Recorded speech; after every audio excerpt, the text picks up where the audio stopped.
ಇನ್ನೊಂದು ಕ್ವೆಶ್ಚನ್ ಅಪ್ಪ. ಓಕೆ, ಪೆಪ್ಪೆಯಲ್ಲಿ ಹೆಣ್ಮಕ್ಳಿಗೆ ವಿಶೇಷವಾಗಿ ಏನಿದೆ ನೋಡೋದಕ್ಕೆ? ಒಂದಂತೂ ಇದೆ, ನಿನ್ನನ್ನು ಆ ಲುಕ್ಕಲ್ಲಿ ನೋಡೋದು, ಅದಕ್ಕೆ ಸುಮಾರು ಜನ ಹೆಣ್ಮಕ್ಳು ಕಾಯ್ತಾ ಇದ್ದಾರೆ. ಅದು ಬಿಟ್ಟು ಅಂದರೆ ಇವಾಗ ನೀವೆಲ್ಲ ಯೂತ್ಸು ಹಂಗೆ ನಿಂತಾಗ ನಮಗೆ ಅನ್ನಿಸ್ತೀರ ವಾವ್ ಮ್ಯಾನ್ಲಿ ಆಗಿದೆ ಇದು ಅಂತ. So that is again N invitation ಹೆಣ್ಮಕ್ಳಿಗೆ ಬಂದು ನೋಡೋದಕ್ಕೆ. ಇನ್ನೊಂದು ಪಾರ್ಟ್ ಹೆಣ್ಮಕ್ಳು ನೋಡುವಂಥ ವಿಷಯ ಏನು ಪೆಪ್ಪೆಯಲ್ಲಿ ಸ್ಪೆಷಲಿ? ಇದು ಪರ್ಸ್ಪೆಕ್ಟಿವ್ ಇದೆ ಈ ಸಿನಿಮಾದಲ್ಲಿ. ಅಂದರೆ ತುಂಬ ಸ್ಟ್ರಾಂಗ್ ಕ್ಯಾರೆಕ್ಟರ್ಸ್ ಇದೆ. ಸೊ ಹೀರೋಯಿನ್ ಕ್ಯಾರೆಕ್ಟರು ಎಲ್ಲ ಕ್ಯಾರೆಕ್ಟರ್ಸ್ ಅವ್ರದ್ದೊಂದು ವಿಷಯ ಹೇಳುತ್ತೆ. ಓಕೆ. ಆ್ಯಂಡ್ ಅದೆಲ್ಲ ವಿಷಯಗಳು ಹೀರೋ ರಿಲೇಟೆಡ್ ಇರಲ್ಲ, ಅವ್ರದ್ದೇ ಆದ ಒಂದು ವಿಷಯ ಕೂಡ ಈ ಸಿನಿಮಾದಲ್ಲಿ ಹೇಳ್ತಾರೆ. ಈಗ ಒಂದು ಫೆಮಿನಿಸಮ್ ಬಗ್ಗೆನೂ ಈ ಸಿನಿಮಾದಲ್ಲಿ ಹೇಳ್ತೀವಿ. ಸೊ ಆ್ಯಕ್ಚುಲಿ ಇದು ಎಷ್ಟು ಆ್ಯಕ್ಷನ್ ಇದೆ, ಅಷ್ಟು ಇಮೋಷನ್ಸ್ ಇದೆ, ಆಮೇಲೆ ಅಷ್ಟು ವಿಷಯ ಕೂಡ ಇದೆ. ಯಾಕಂದರೆ ನಾನು ಕೇಳ್ಪಟ್ಟಿದ್ದು ಹೆಣ್ಮಕ್ಳಿಗೆ ಇಷ್ಟ ಆಗೋ ಥರ ಮತ್ತು ಹೆಣ್ಮಕ್ಳ ಪರವಾಗಿ ಒಂದಷ್ಟು ಸ್ಕ್ರಿಪ್ಟಲ್ಲಿ ಡಿಸೈನ್ ಆಗಿದೆ ಅಂತ ಕೇಳಿಸ್ಕೊಂಡೆ. ನನಗದು ಖುಷಿ ಅನ್ನಿಸ್ತು. ಸೊ ಹಂಗಾಗಿ ನೀನು ಆ ಹೆಣ್ಮಕ್ಳನ್ನ ಒಂದಷ್ಟು ವಿಷಯ ಇದೆ ಅಂತ you can invite them inside ಅಲ್ಲ, ಬೋಲ್ಡ್ಲಿ ಬಂದು ನೋಡಿ. 100% ಅವ್ರಿಗೂ ಅಂತಾನೆ ಕೆಲವು ವಿಷಯ ಇಟ್ಟಿದ್ದೀವಿ ನಾವು. ಅವ್ರಿಗೂ ಒಂದಷ್ಟು ಪಾಯಿಂಟ್ಸ್ ಗ್ಯಾರಂಟಿ ಸ್ಟ್ರೈಕ್ ಆಗುತ್ತೆ. ಅಂದರೆ ಅವ್ರ ಪರವಾಗಿ, ಅವ್ರ ಬಿಹಾಫು, ಅವ್ರ ಪರ್ಸ್ಪೆಕ್ಟಿವ್ ಅಲ್ಲಿ, ಅವ್ರ ದೃಷ್ಟಿಕೋನದಲ್ಲಿ ಒಂದಷ್ಟು ವಿಷಯಗಳು ಹೇಳಿದ್ವಿ. ಸೊ ಇಲ್ಲಿ ಆಲ್ಮೋಸ್ಟ್ ಇಬ್ಬರು ಮೇನ್ ಫೀಮೇಲ್ ಕ್ಯಾರೆಕ್ಟರ್ಸ್ ಇದೆ. ಸೊ ಅವ್ರದ್ದು ಒಂದೊಂದು turning points of the story. ನಮ್ದು ಹೀರೋಯಿನ್ ಇರ್ಬೋದು ಕಾಜಲ್ ಕುಂಡರು, ಆಮೇಲೆ ಇನ್ನೊಬ್ರು ಆಂಟಾಗನಿಸ್ಟ್ ಮಾಡಿದ್ದಾರೆ ಇವರು ಮೇದಿನಿ ಅಂತ. ಸೊ ಇಬ್ರು ಮೇನ್ ಫೀಮೇಲ್ ಕ್ಯಾರೆಕ್ಟರ್ಸ್. ಸೊ ಅವ್ರದ್ದು ಕ್ಯಾರೆಕ್ಟರ್ಸ್ ಫುಲ್ ಒಂದು ಫೀಮೇಲ್ ಫೆಮಿನಿಸಮ್ ದೃಷ್ಟಿಕೋನದಲ್ಲಿ ಇರುತ್ತೆ. ಆಮೇಲೆ ನಾವು ನಾರ್ಮಲ್ ಆಗಿ ಜನರಲ್ ಆಗಿ ಎಲ್ಲ ಸಿನಿಮಾಲೆಲ್ಲ ಮೋಸ್ಟ್ ಆಫ್ ದ ಸಿನಿಮಾಲ್ ಹೇಗಾಗುತ್ತೆ ಅಂದರೆ ಎಲ್ಲ ಕ್ಯಾರೆಕ್ಟರ್ಸು ಬಂದ್ಬಿಟ್ಟು ಒನ್ ಸೆಂಟ್ರಿಕ್ ಮೇನ್ ಪ್ರೊಟಾಗನಿಸ್ಟ್ ಯಾರು ಇರ್ತಾರೆ ಅವ್ರ ಕತೆಗೆ ರಿವಾಲ್ವ್ ಆಗ್ತಿರುತ್ತೆ. ಸೊ ಇದ್ರಲ್ಲಿ ಹೆಂಗಂದ್ರೆ ಎಲ್ಲ ಕ್ಯಾರೆಕ್ಟರ್ದು ಒಂದೊಂದು ವಿಷಯ ಇದೆ. ಆಮೇಲೆ ಈ ಕ್ಯಾರೆಕ್ಟರ್ಸ್ ಹೇಗಿದೆ ಅಂದರೆ ನೀವು ಸಿನಿಮಾ ಆದಮೇಲೆ ಅದ್ರ ಬಗ್ಗೆ ಯೋಚನೆ ಮಾಡ್ತೀರಿ. ಎಸ್, ಇದು ನೋಡ್ತಿರುವಂಥ ಎಲ್ಲ ಪ್ರೀತಿಯ ಕನ್ನಡ ಕಲಾಭಿಮಾನಿಗಳಿಗೆ ನನ್ನ ಕಡೆಯಿಂದ ಇನ್ನೊಂದು ರಿಕ್ವೆಸ್ಟ್ ಏನು ಅಂದರೆ, ಪೆಪ್ಪೆ ಸಿನಿಮಾಲಿ ವಿನಯ್ ಅವ್ರನ್ನ ಹೊರತುಪಡಿಸಿ ಹೆಣ್ಮಕ್ಳು ನೋಡಬೇಕಾದ ಕೆಲವು ಅಂಶಗಳು, ಅಂದರೆ ಕಥೆನ ನಿಮ್ಮ ಮುಂದೆ ರಿವೀಲ್ ಮಾಡಿದಿರ.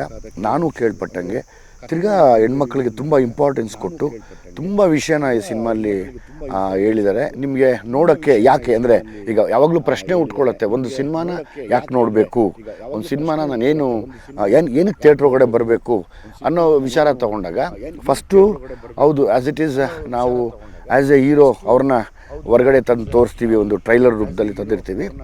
ಅದಾದಮೇಲೆ ಇನ್ನೊಂದು ಸರಿ ಯಾಕೆ ಆ ಯೋಚನೆಗಳಿರುತ್ತೆ. ಯಾವಾಗಲೂ ಒಬ್ಬ ನೋಡಿಗನೂ ಕೂಡ ಒಂದು ಆ ಯೋಚನೆ ಬರುತ್ತೆ, ಯಾಕೆ ನೋಡಬೇಕು ಅಂದರೆ ಹೆಣ್ಮಕ್ಳು ಮುಂದೆ ಬಂದು ನೋಡಬೇಕು, ಹೆಣ್ಮಕ್ಳಿಗೆ ಇಷ್ಟ ಆಗುವಂಥ ಮತ್ತು ಹೆಣ್ಮಕ್ಳ ಪರವಾಗಿ ತೆಗೆದಿರೋವಂಥ. ಈಗ ನಮ್ಮ ಭೀಮಾ ಆದಮೇಲೆ ಮತ್ತೊಂದು ಸಿನಿಮಾ ಅಂದರೆ ಅದು ಪೆಪ್ಪೆ ಅಂತ ಹೇಳ್ಬೋದು ಅಲ್ವಾ? ಅಂದರೆ ಈಗ ನಮ್ಮಲ್ಲಿ ಏನು ಈಗ ಇನ್ಸ್ಪೆಕ್ಟರ್ ಗಿರ್ಜಾ ಅಥವಾ ನಮ್ಮ ಕಲ್ಯಾಣಿ ಅಥವಾ ಹೀರೋಯಿನ್ ಎಲ್ಲ ಸಪ್ರೇಟ್. ಎಸ್, ಅದೇ ಥರ ಪೆಪ್ಪೆಲ್ಲೂ ಕೂಡ ಒಂದಷ್ಟು ಹೆಣ್ಮಕ್ಳ ಕ್ಯಾರೆಕ್ಟರ್ಸ್ನ ಇಟ್ಕೊಂಡು ಕಂಪ್ಲೀಟ್ ಕಥೆನ ಡಿಸೈನ್ ಮಾಡಿರೋದು.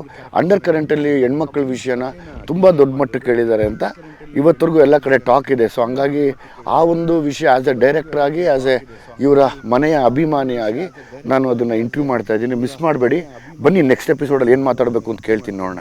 ಎಸ್ ವಿನಯ್, ಈಗ ಹೆಣ್ಣುಮಕ್ಕಳು ಹೀರೋಯಿನ್ ವಿಶೇಷತೆ ಏನು, ಅಥವಾ ಇನ್ನೊಬ್ರು ಯಾರೋ ಎಗೇನ್ಸ್ಟ್ ಹೀರೋಯಿನ್ಗೆ ಮಾಡಿದ್ದಾರೆ ಅಂತಲ್ಲ, ಅದ್ರದ್ದು ಅವ್ರದ್ದೇನು? ಸೊ ಅದೇ ಅವ್ರದ್ದೊಂದು main opposite character. Okay. So ನನಗೆ ಆಪೋಸಿಟ್ ಕ್ಯಾರೆಕ್ಟರ್ ಅವ್ರದ್ದು.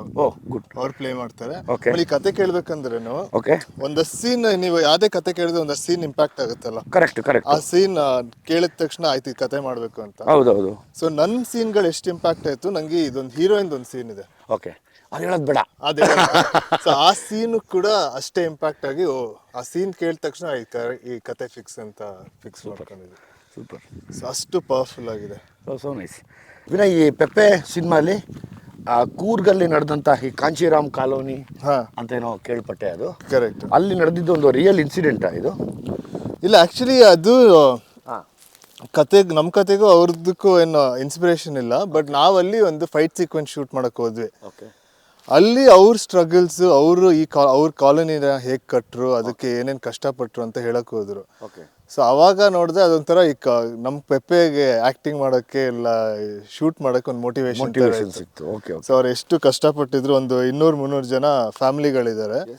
ಆಲ್ಮೋಸ್ಟ್ ಒಂದು 10 ಇಯರ್ಸಿಂದ ಆ ಜಾಗದಲ್ಲಿದ್ದಾರೆ. ಬಟ್ ಅಲ್ಲಿ ಬರೋಕ್ಕೆ ಒಂದಷ್ಟು ಸ್ಟ್ರಗಲ್ಸು, ಒಂದಷ್ಟು ಜನನ ಎದುರಿಸಿ ಇನ್ನೂ 10 ಇಯರ್ಸ್ ಆದರೂ ಇನ್ನೂ ಹೋರಾಡ್ತಾನೆ ಅಲ್ಲಿದ್ದಾರೆ.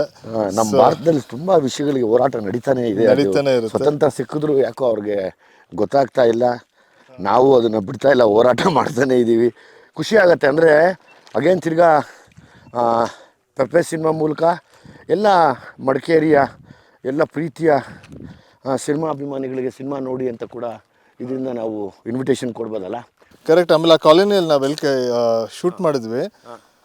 ಸೊ ಅಲ್ಲಿ ಒಂಥರ ಕೋ ಎಕ್ಸಿಸ್ಟಿಂಗ್ ಆಗಿ ಮಲಯಾಳದವರು, ಉರ್ದು ಮಾತಾಡೋರು, ತಮಿಳ್ ಮಾತಾಡೋರು, ತೆಲುಗು ಮಾತಾಡೋರು, ಕನ್ನಡ ಮಾತಾಡೋರು ಎಲ್ಲರೂ ಒಟ್ಟಿಗೆ ಸ್ಟೇ ಮಾಡ್ತಿದ್ದಾರೆ. ಸೊ ಆಮೇಲೆ ಅದು ಆ್ಯಕ್ಚುಲಿ ಕುವೆಂಪು ಅವ್ರು ಬರೆದಿರೋದು ಸರ್ವ ಜನಾಂಗದ ಶಾಂತಿಯ ತೋಟ. ಅದೆಲ್ಲ ಹಂಗಂಗೆ ಬಿಟ್ಟು ಹೋಗಿದ್ದಾರೆ. ಖುಷಿ ಅನ್ಸುತ್ತೆ. ಯಾಕೋ ಭೀಮಾ ಸಿನಿಮಾಗೆ ತುಂಬಾ ಹೋಲಿಕೆಗಳಾಗ್ತಾ ಇದೆ. ಕರೆಕ್ಟ್. ಸಾಕಷ್ಟು ವಿಷಯಗಳು, ಮೋಸ್ಟ್ಲಿ ಇಂಟೆನ್ಷನ್ಗಳು ಎಕ್ಸಾಕ್ಟ್ಲಿ ಒಂದು ಹೋರಾಟಕ್ಕೆ ನಿಂತಿರೋ ಒಂದು ಯುವ ಪೀಳಿಗೆ ಜೊತೆ ಒಂದು ಸಿನಿಮಾ ಆಗಿದೆ ಅಂತ ನನ್ನ ಏನೋ ಒಂದು ಜಡ್ಜ್ಮೆಂಟ್ ಅನ್ನಿಸ್ತಾ ಇದೆ. ಖುಷಿ ಅನಿಸುತ್ತೆ. ಯಾಕಂದರೆ ಇವತ್ತು ನಾವೇನು ಮಾಡಿದ್ದೀವಿ, ಸಿನಿಮಾನ ಎಲ್ಲ ಕಡೆ ತೊಗೊಂಡೋಗಿ ಎಲ್ಲ ಡಿಸ್ಟ್ರಿಕ್ಟಲ್ಲಿ ಮಾಡ್ತಾಯಿದ್ದೀವಿ. ಫಾರ್ ಎಕ್ಸಾಂಪಲ್ ಈಗ ಮಡಿಕೇರಿಗೆ ಹೋಗಿರೋದಿರ್ಬೋದು. ಮಡಿಕೇರಿಯಲ್ಲಿ ಯಾವಾಗಲೂ ನಾವು ಅವರು ಸಖತ್ತಾಗಿ ಆ ಡ್ಯಾನ್ಸ್ ಮಾಡೋದೇ ನೋಡ್ತಾ ಇರ್ತೀವಿ.